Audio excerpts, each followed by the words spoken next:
¿Qué tal? ¿Cómo están? Bienvenidos a una sesión más de este curso de teorías, de perspectivas europeas sobre la comunicación y el entretenimiento. En esta ocasión hablaremos de un pensador estructuralista. Un pensador estructuralista de cepa, vamos a decir, clásico del estructuralismo, ¿no? El estructuralismo casi en sí.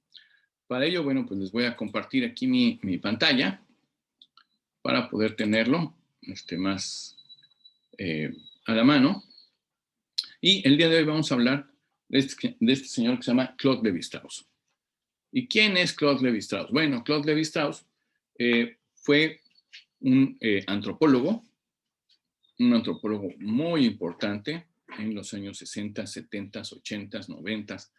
Y finalmente, bueno, pues él casi acaba de morir hace unos cuantos años, hace unos 10 años será que acaba de morir Claude Lévi-Strauss, y fue fundamental en el estudio de la antropología porque da un giro a la antropología de estar preocupada por investigar lo que pasaba con el hombre, otras culturas y civilizaciones, particularmente las diferentes a las occidentales.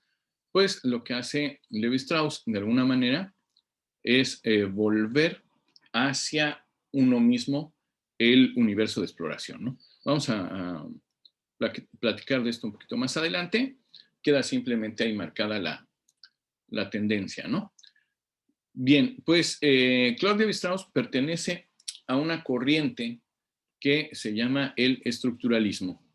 Y el estructuralismo, como nosotros habíamos indicado antes, pues era propiamente una adaptación del método que había utilizado en un primer momento este señor que se llama Ferdinand Moñat de Saussure, ¿sí? Y que lo había implementado en el estudio de la lingüística. Pero para ser completamente justos, podríamos decir que quienes lo implementaron fueron sus alumnos, que fueron los que recopilaron de alguna manera las enseñanzas de Saussure a través de los apuntes de clase que tenían de 3 cursos que él había dado sobre la materia, y finalmente lo habían publicado bajo el nombre de Curso de Lingüística General. Entonces podríamos decir que propiamente lo que hacen los autores estructuralistas es tomar como base pues ese método, ¿no? Esas aportaciones que aparecen ahí, tal vez no de puño y letra de Saussure, pero sí como influencia sobre sus alumnos, ¿no? Bueno, pues en un principio estas ideas, dice, fueron tomadas como base para diversos estudios lingüísticos. Él funda la lingüística contemporánea, al mismo tiempo le da al mundo el método estructural, ¿sí? Que es a través del cual puede hacer todos sus estudios. Y por último, de alguna manera, funda la semiología, ¿no? Después veremos con Barthes cómo es que, o Barth, ¿no? Ustedes le gusten llamar, cómo es que se desarrolla la semiología desde el punto de vista francófono o estructuralista, ¿no?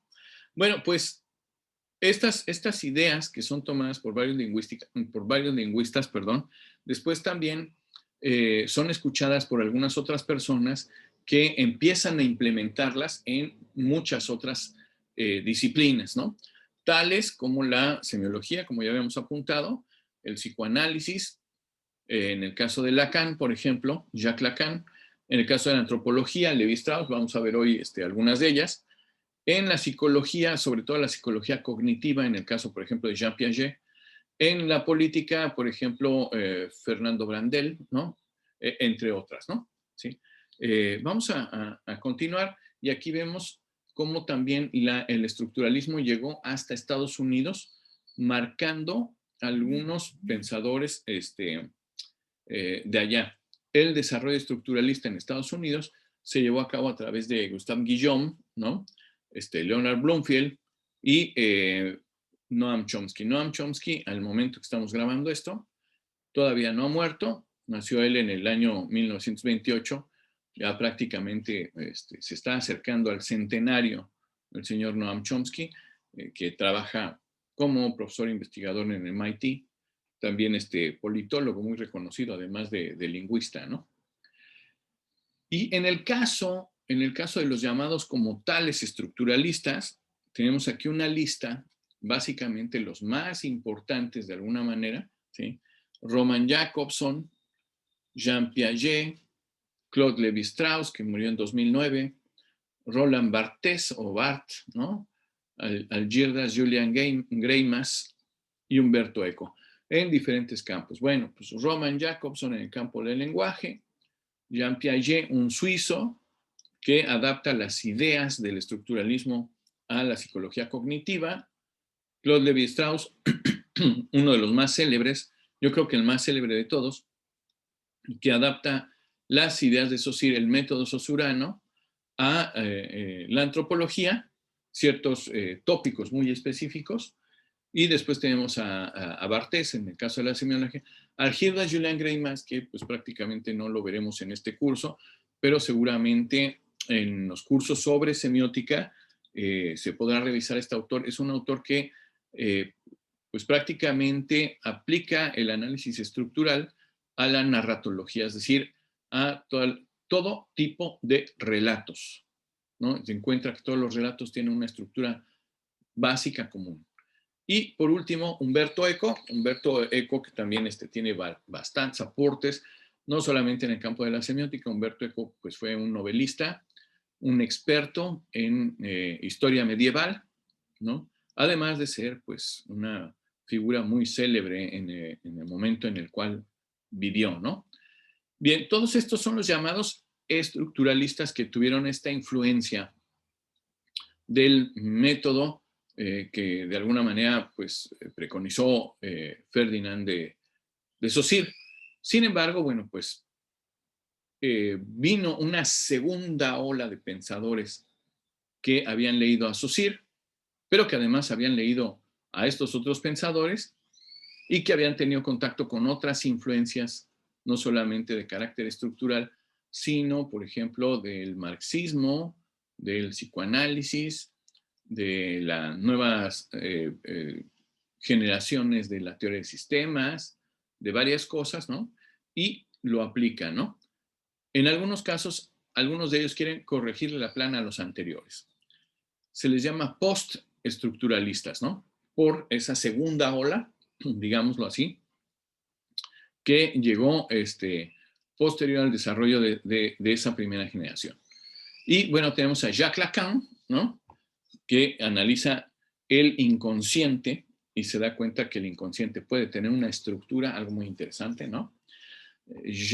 Porque se pensaría que el inconsciente, pues, tiene ahí las cosas desordenadas, es azaroso, así como los sueños, pero Lacan descubre que hay una estructura detrás. Bien, después tenemos a Jacques Derrida, ¿no? Derrida, que, bueno, una de las cosas más importantes que aporta Derrida es su método deconstructivo, no desconstrucción, es sin la S, deconstrucción, ¿sí? Para tratar de diferenciarlo de la desconstrucción. No se trata solamente de desarmar, sino entender cómo está armado de diferente manera una serie de estructuras que seguramente veremos más adelante. Michel Foucault, que habla acerca del poder, ¿sí? Del micropoder, entre otras muchas cosas, el poder del lenguaje, el poder de ver y ser visto, ¿no? Que está manifestado a través del modelo de panóptico, un edificio que servía de prisión, en el cual se podía vigilar a los presos. Bueno, esto sirve de metáfora, de analogía en el trabajo de Foucault para explicar una cosa que le llama las sociedades disciplinarias. Después vamos a ver de qué se trata todo esto, muy, muy interesante. Y bueno, pues más pegado hacia la reflexión de los 80s, 90s y con toda la situación que había llegado a partir de la posmodernidad, tenemos en primer lugar a Jean Baudrillard, ¿sí? cuyo trabajo se mueve entre el sentido, la economía política del signo, el posmodernismo, todo eso, ¿no? Y a eso, pues, prácticamente los aportes que tiene sobre un concepto que él llama el simulacro, ¿no? Y posteriormente tenemos a Gilles Deleuze, ¿no? Sobre, en todos sus escritos sobre psicoanálisis y el control social, que él dice, se empieza a ejercer de una manera más simbólica, particularmente a través de los medios de comunicación y algunas otras tendencias que él observaba en ese momento, ¿no? Y pues estos dos últimos, tanto Baudrillard como Gilles Deleuze, influyeron tremendamente incluso en la literatura, esa podríamos decir la literatura de la cibernética, la literatura que empezaba a descubrir el Internet y la robótica y la inteligencia artificial, pues ellos dos influyen de manera tal que, por ejemplo, Cultura y Simulacro, que es un libro de Jean Baudrillard, si ustedes se fijan en la película de Matrix, pues el personaje de Neo, cuando tocan la puerta para que les venda chips y demás, el libro que cierra, el libro que está leyendo es Cultura y Simulacro, precisamente, de Jean Baudrillard, ¿no? Vamos a dejar aquí esa reflexión. Pero bueno, pues estos son todos los autores postestructuralistas que desarrollaron su trabajo después de esa primera ola que nosotros veíamos que había interpretado a Saussure. Pues vamos a seguir adelante y decirles que, bueno, pues los escritos de los estudiantes, el curso de lingüística general, de alguna manera llega a manos de Roman Jakobson. A partir de eso, Roman Jakobson empieza a entender la idea esta del sistema y de la estructura y empieza a aplicarlo en estudio del lenguaje, ¿no? Pero, pues, Roman Jakobson conoce en Nueva York, en una misión diplomática, porque Claude Lévi-Strauss era diplomático, de hecho estuvo viviendo muchos años en Nueva York, otros tantos en Brasil, ¿no? Entonces, bueno, pues empezó a estudiar los mitos y la cultura de los aborígenes o de los naturales de América del Norte, por una parte, y por otro lado le tocó también en Brasil de América del Sur, ¿no? Entonces, en Nueva York conoce precisamente a Roman Jakobson, quien le platica acerca de los conceptos de Ferdinand de Saussure e incluso le da el libro, ¿no? Lo inicia en la lingüística estructural. Y entonces Lévi-Strauss queda fascinado con esta idea de la estructura y el sistema, ¿sí? Y bueno, pues trata de aplicar esto a sus ideas acerca de la antropología, ¿sí? En sus explicaciones y prácticamente, pues, desdobla el pensamiento que se tenía de antropología en ese momento, así como de otras muchas cosas, ¿no? Es necesario aquí decir que en el caso de Lévi-Strauss, ¿sí? Se proponía utilizar el método estructural y a través del método estructural ver cómo se podía encontrar una serie de similitudes dentro de muchas culturas. Decía, voy a utilizar un par de metáforas, ¿sí? Para tratar de llegar a la cuestión. La primera de ellas es que yo me acuerdo mucho del libro del Principito, no sé si ustedes lo han leído. El Principito decía algo así que lo esencial es invisible a los ojos. Esto es algo que podríamos destacar en Lévi-Strauss, ¿no? Lo esencial es invisible a los ojos, quiere decir que la verdad, el estudio cognitivo, la manera de aprender, la manera de conocer, no está dada como un contacto directo, sino que es producto de un trabajo. Y como trabajo hay que poner ciertas energías, hay un desgaste y hay una producción. ¿De qué? De conocimiento. Muy bien. Esa es la primera idea que quiero poner. No es un contacto directo, no es totalmente sensualista. En este sentido se aparta de las nociones materialistas, las nociones sensualistas, el origen sensorial de los conocimientos e incluso el positivismo, ¿no? En un segundo momento, la interpretación que hace Lévi-Strauss acerca del estructuralismo puede sonar un poco de regreso a Platón, en el sentido de que pues, hay una diferencia vamos a establecer entre lo que es la sustancia y lo que es la forma. Los pensadores estructurales, de alguna manera, parten de una filosofía, si se puede llamar así, básica, en la cual hay una dicotomía, es decir, las cosas están, es como una moneda que tiene dos caras, ¿sí? Por un lado hay un contacto, digamos, con esta idea platónica del universo puro, mental, del universo del significado, del conocimiento, donde están las cuestiones puras, ¿no? Y por otro lado, viene la situación de la forma que es el contenido material de ese reflejo del mundo de las ideas que es perfecto, ¿no? Y en cuanto a la forma, pues hay una cuestión material, sustantiva, que nosotros podemos ver, tocar, oler, etcétera, etcétera, pero que sirve como vehículo, exclusivamente como vehículo para llegar a la sustancia. O sea, hay una forma y una sustancia, ¿no? Podríamos decir de base. En el caso del signo, el signo lingüístico que nos enseña Saussure, bueno, pues hay un significante que es esta realidad material, ¿sí?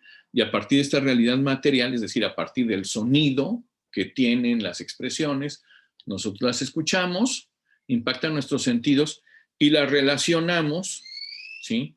Con, es decir, esa forma que tiene ese pensamiento, lo relacionamos con una idea pura que es el significado, ¿no? Más o menos así, no es tan así, pero nos ayuda didácticamente a entender esto de las dicotomías, ¿no? Una situación que está de base, que es material, y otra situación que está en el mundo de las ideas y que finalmente, aunque son dos cosas totalmente aparte, pues se integran. Es como si, voy a utilizar una analogía, es como si se tratara del ser humano, ¿no? ¿Qué es el ser humano? Pues es la concreción, podríamos decir, de dos realidades. Ya cuando habíamos explicado a Hegel, yo decía que para los católicos hay tres, vamos a dejarlo en dos, ¿no? Una realidad, digamos, inmaterial, que es el alma, ¿sí? Que pertenece a esta cosa pura, etcétera, etcétera, ¿no? Y otra que es una cosa material, que es el cuerpo, que está en esta concreción material y que se unen en el ser humano. Son dos cosas, una material, otra inmaterial, un principio anímico que le da vida, no sabes por qué, pero le da vida, y otro principio material que le da existencia, ¿ok? En el mundo real. Bueno, pues Levi-Strauss empieza a revisar todas estas nociones que tiene el estructuralismo y se da cuenta de que hemos partido de una situación, dice en antropología, de base que está totalmente errada. ¿Y cuál es esa situación que está errada?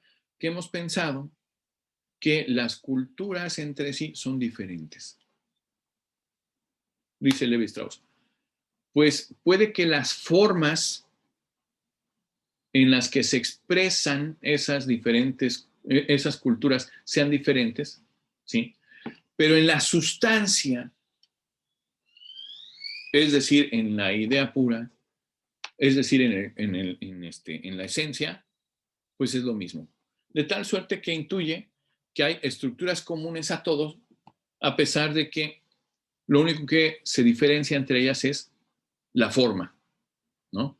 Por ejemplo, las características atribuibles a Dios en una religión.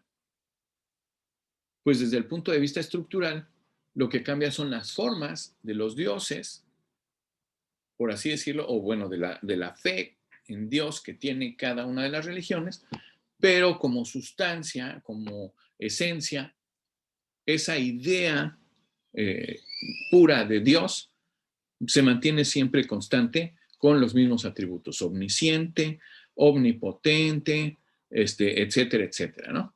Más o menos. Entonces, bueno, acá puse una frase, la naturaleza de la cultura, para indicar que desde el punto de vista de Levi-Strauss y de la antropología estructural, pues no había tanta diferencia entre las culturas, pero también antropológicamente no había tanta diferencia del paso de la naturaleza, ¿sí?, al paso de la cultura como tal, desde el punto de vista, nuevamente, desde el punto de vista de Levi Strauss, ¿no? Bien, entonces seguimos adelante. Una de las cosas que pretende revisar en primer lugar Levi Strauss es la cuestión del parentesco. Y entonces, pues, hay una declaración aquí que hace Saussure, o bueno, atribuida a Saussure, que dice, en el lenguaje, lo que no importa son las unidades sonoras, fonemas, sino las relaciones entre los sonidos. ¿Sí? Por ejemplo, entre la palabra casa y la palabra cama, ¿sí?, hay un fonema distinto. Pero ese fonema hace toda la diferencia.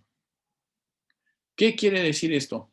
Que es más importante entender estas cosas como una especie de totalidad donde están integradas por relaciones que pensar estadísticamente hablando o individualmente hablando qué es lo que tienen en común. Porque entre la palabra casa y la palabra cama, o el morfema casa y el morfema cama, ¿sí?, los fonemas de los cuales se compone son, digámoslo así, 75% compatibles, idénticos, iguales. La CA y la A, ¿no?, de casa y de cama. Sin embargo, el hecho de que un fonema sea distinto y que establezca otra relación con el resto, lo hace completamente diferente, ¿correcto?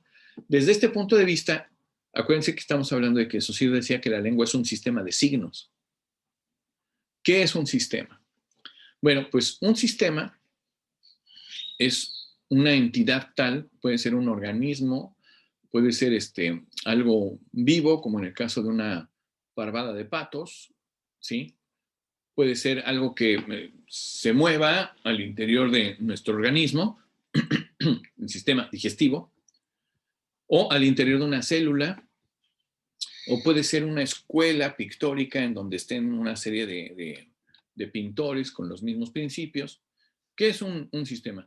Un sistema es un todo, ¿sí?, relacionado, de tal suerte que la relación entre las partes, ¿sí?, es más importante que las partes en sí.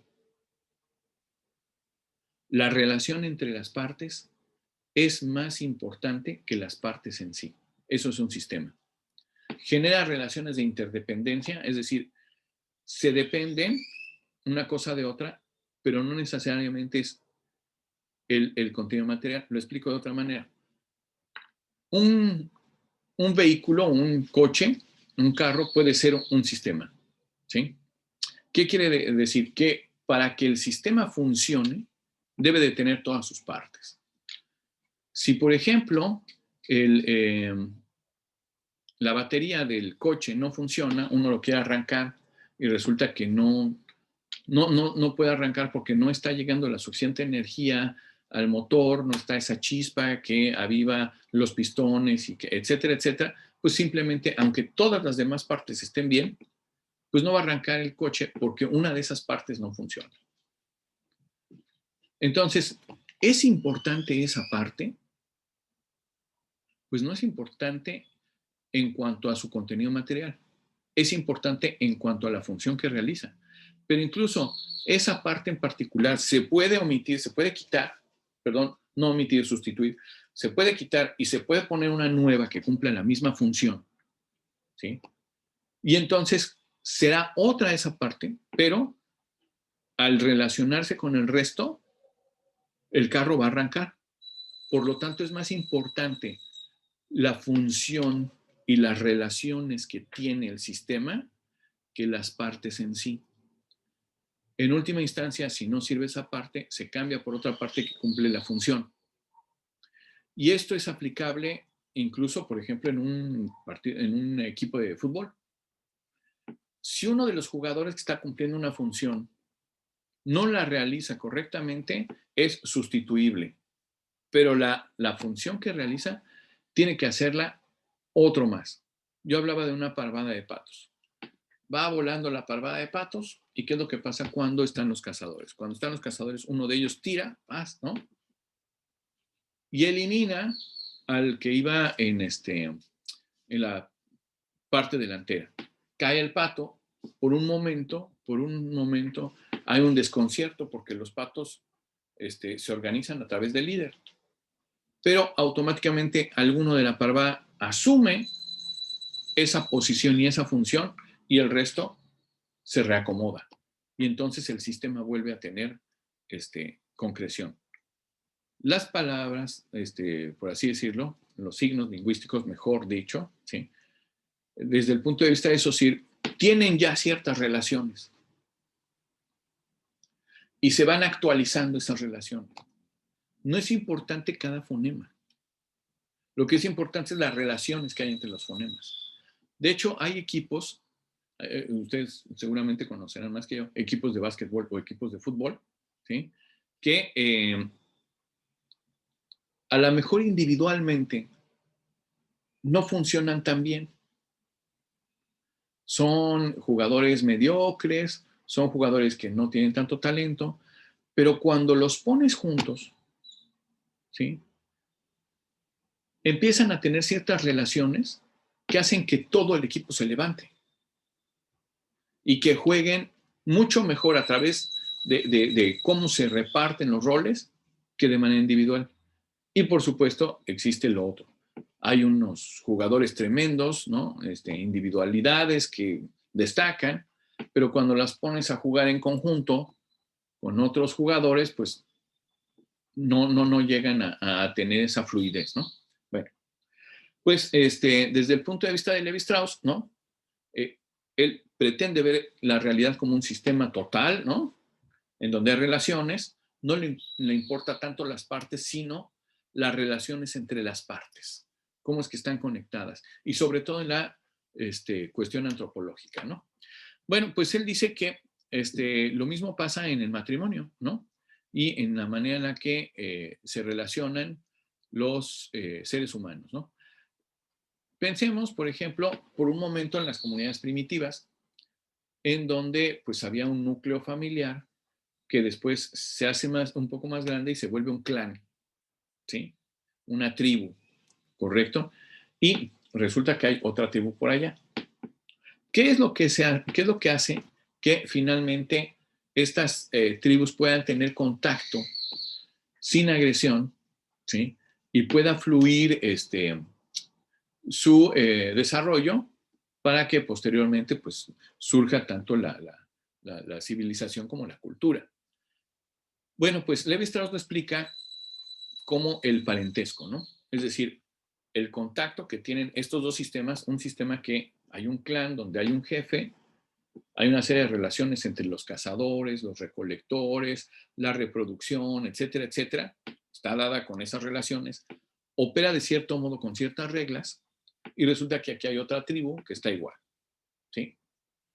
Bueno, ¿qué es lo que sucede cuando se encuentran, ¿no? Dice, se generan este tipo de alianzas entre tribus a través de los matrimonios, ¿no? Y podríamos decir que en los núcleos más básicos también pasa, ¿no? Obviamente, ¿qué es lo que está diciendo? Pues finalmente no te casas ni con tu hermana ni con tu madre, sino que la raíz de la sociedad es porque la sociedad es exogámica. Es decir, busca las parejas fuera del ámbito estrictamente familiar. Lo mismo le pasa al clan, lo mismo le pasa a la tribu. Entonces dice, las reglas del matrimonio y de los sistemas del parentesco son como una serie de operaciones cuya función es asegurar cierto tipo de comunicación entre los individuos y grupos, ¿sí? Como yo les decía hace un momento, una especie de pacto de no agresión. Dice, el intercambio de mujeres es análogo al intercambio de mensajes. ¿Pero qué quiere decir esto del intercambio de mujeres? No que vayan unas por otras, sino que el hecho de que sea exogámico, ¿no? Y que no te puedas casar ni con tu madre ni con tu hermana, hace que busques en otra familia y extiendas la tuya, formes una nueva familia. Lo mismo aparece con las tribus y los clanes, ¿sí? A fin de que no llegaran a entrar en conflicto, durante mucho tiempo, pues los matrimonios eran arreglados. Hasta el siglo XIX, la gente empieza a casarse básicamente por amor y por selección. Pero antes había unas cosas que se llamaban bodas de odio, así se les llamaba porque, pues tú te vas a casar con tal. ¿Y por qué? Porque necesitamos la dote, necesitamos subir en el escalafón social, o porque simplemente es una familia que nos va a dar un apellido de abolengo o cosas por el estilo, ¿no? Entonces, se formaban esas alianzas, ¿sí? Y entonces el hombre podía, digámoslo así, seguir evolucionando, vamos a decirlo de ese modo, aunque no es un término estructural, ¿no? Bien, ¿cómo se hace esto? Pues lo que está diciendo aquí Levi Strauss es que las familias, los clanes, es como si fueran paradigmas, ¿sí? Y las nuevas familias son como si fueran sintagmas. O sea, piénsenlo, ya habíamos hablado de sintagmas y paradigmas, ¿no? Los paradigmas es una colección de objetos que tienen las mismas funciones y los sintagmas es una selección de diversos elementos que entran en relación, diversos elementos paradigmáticos que entran en relación. ¿Cómo funciona esto con las familias? Por ejemplo, yo apellido Ornelas Pineda. ¿Qué quiere decir eso? Que vengo de una familia paterna, es decir, mi padre apellidaba Ornelas, mi madre apellidaba Pineda. Son dos paradigmas. Están todos los Ornelas, todos los Pineda, ¿y qué es lo que sucede? La familia Pineda, digámoslo así, cede una de sus mujeres a un integrante de la familia Ornelas, y entonces el nuevo sintagma es Ornelas Pineda. Hay un contacto entre esas familias, ¿correcto? Bueno, pues intercambiar esas mujeres, ¿no? En el sentido que estamos hablando, ¿no? De concretar nuevas familias o de extender la familia, es similar, dice Levi Strauss, a estar intercambiando signos lingüísticos. Yo te doy este signo, tú me das este otro e intercambiamos, ¿no? Bien, dice entonces, la sociedad y la cultura se construyen a través de circuitos de intercambio. Esos circuitos de intercambio es lo que Levi Strauss llama comunicación. Es decir, en otras palabras, la comunicación, ¿sí?, es la estructura que permite, ¿sí?, que se integren tres sistemas básicos, ¿sí? ¿Cuáles son esos tres sistemas básicos? Las mujeres, es decir, cómo van integrándose las mujeres a familias y van extendiendo a las familias, ¿no? Y para los que me estén diciendo, oiga, ¿por qué dicen que las mujeres? Bueno, pues desde antes había ya el patriarcado, es una cuestión social, histórica, que no podemos ignorar. Le toca a Levi Strauss estudiarlo y así lo ve. ¿Ok? ¿Qué otra cosa? Pues los bienes. ¿Qué son los bienes? Pues toda la economía. ¿Qué quiere decir esto? Que cuando entran en contacto dos clanes o dos tribus, empiezan a intercambiar cosas que eran cultivadas, producidas por una o por otro, ¿no? Y entonces empiezan a intercambiar.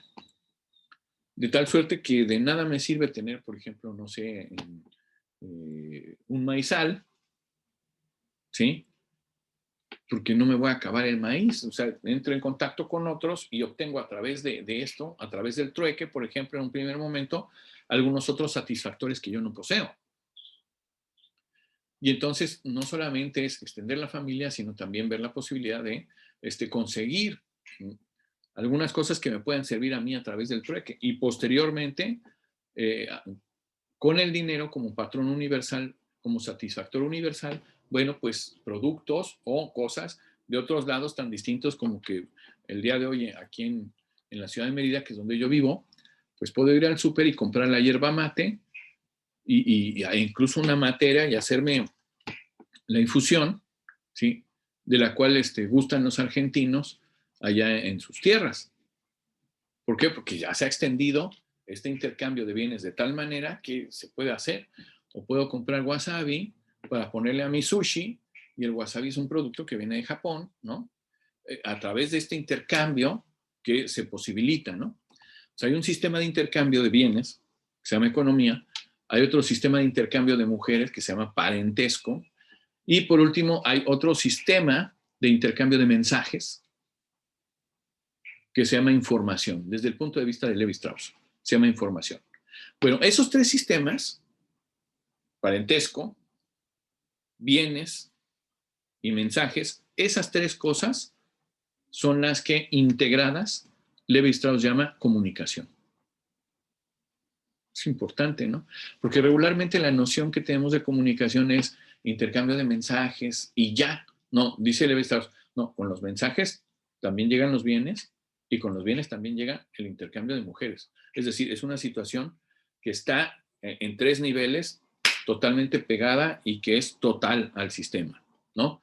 Esa es la noción que tiene Levi Strauss de la comunicación. Una estructura que controla las otras tres, ¿sí? ¿Y por qué? ¿Por qué le llama comunicación? Porque hay relación entre estas tres y la relación entre estas tres funda la cultura. Es lo que dice Levi Strauss. ¿Ok? De todos ellos, dice, el sistema de comunicación lingüística posibilita a todos los demás. Claro, hay un sistema de base. ¿Cómo intercambias bienes?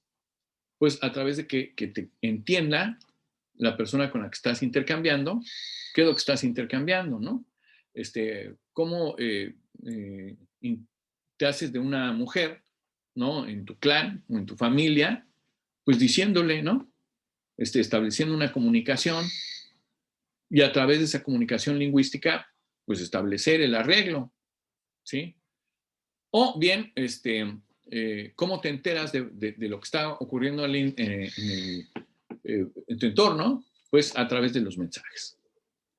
Entonces, la comunicación controla el parentesco, los bienes y el intercambio de información, desde el punto de vista estructural de Levi Strauss. Es una cuestión un poco difícil de entender, pero pues así lo pone, ¿no? Como regla básica, dice Levi Strauss, cuando él hace la lectura de Ferdinand de Saussure, se da cuenta que Ferdinand de Saussure establece que una vez que yo escojo un término, es decir, una vez que yo escojo un signo lingüístico para expresarme, aunque ese signo lingüístico tiene relaciones con el resto de la lengua, porque es un sistema, relaciones de qué? De oposición, de contrariedad, de contradicción. Por ejemplo, si yo escojo una determinada palabra, ya sé que esa palabra tiene relación de sinonimia con otras, es decir, está opuesto porque significan lo mismo, pero no son lo mismo, ¿sí? O relaciones de antonimidad, es decir, de antónimos, de contrarios, ¿no? Que no significan lo mismo, ¿sí? Y no son iguales. Entonces, cada vez que yo escojo un término, estoy negando o estoy excluyendo a todo lo demás. En el matrimonio, cuando menos a nivel occidental, digo a nivel occidental porque pues, allá en algunas comunidades musulmanes, por ejemplo, tienen otro tipo de reglas. En el matrimonio hay una exclusión. Yo me caso con esta persona y excluyo la posibilidad de casarme con todas las demás. ¿Sí? Hay una regla de exclusión, una regla tabú. No te puedes casar con todas las mujeres. ¿Sí? Hay otra regla tabú. No te puedes casar ni con tu hermana ni con tu madre. Esa regla tabú o esa regla de exclusión, ¿sí? Particularmente en el caso del parentesco, es la prohibición del incesto.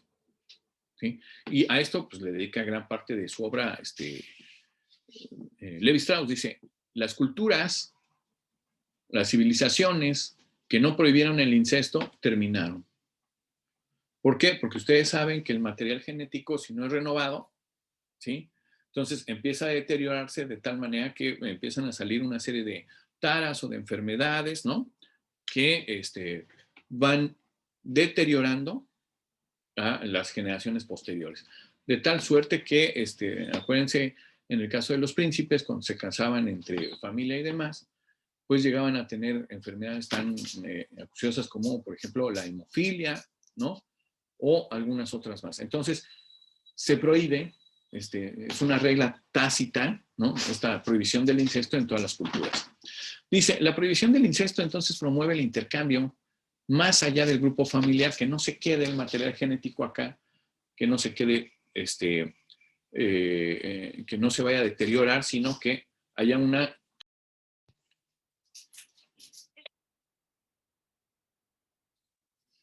Bueno, hace un momento estábamos hablando de la prohibición del incesto. Sí. Se fue por un momento la señal. Bueno, seguimos adelante, ¿no? Decíamos que la operación simbólica de establecer este contacto con el otro, con la otra tribu y demás, genera, por otra parte, alianzas o genera estabilidad en el sistema, ¿sí? Genera un pacto de no agresión, porque finalmente las familias empiezan a extender, y esto de alguna manera va haciéndose cada vez más grande, de tal suerte que surge la idea de nación, que surge la idea de identidad, y que se vea como una especie de núcleo más amplio, ¿no? Porque pues todos estamos involucrados en esta diferente situación, ¿no? El tabú del incesto, dice, trasciende lo biológico y lo natural de la animalidad del hombre y va constituyendo el fundamento de la cultura. Es algo que nos dice Levi Strauss. Dice, con el concepto de paradigmas, trata de entender todas las posibles exclusiones que funcionan a nivel cultural, tomando en cuenta la idea básica de Ferdinand de Saussure. Mientras que con el concepto de sintagma se aprenden las reglas de inclusión. ¿Qué es un sintagma? Es una combinación de al menos dos paradigmas aplicado a la cuestión de la familia, pues un Ornelas y un Garay, es decir, dos familias que estaban separadas, se empiezan a conocer, forman una alianza y entonces los descendientes ya son esas relaciones, digámoslo así, sintagmáticas, ¿sí? De esto que está socialmente permitido. Hay cosas que sí se pueden hacer, el sintagma, vas añadiendo, vas incluyendo cosas, hay cosas que no se pueden hacer, son relaciones paradigmáticas o relaciones de exclusión. El parentesco como tal tiene el valor del signo que integra ambos planos, porque a partir de la cesión de la mujer se juntan las dos familias, ¿no? Y estas familias pues generan un nuevo sintagma, desde el punto de vista nuevamente de Levi Strauss. Pues seguimos adelante, ¿no?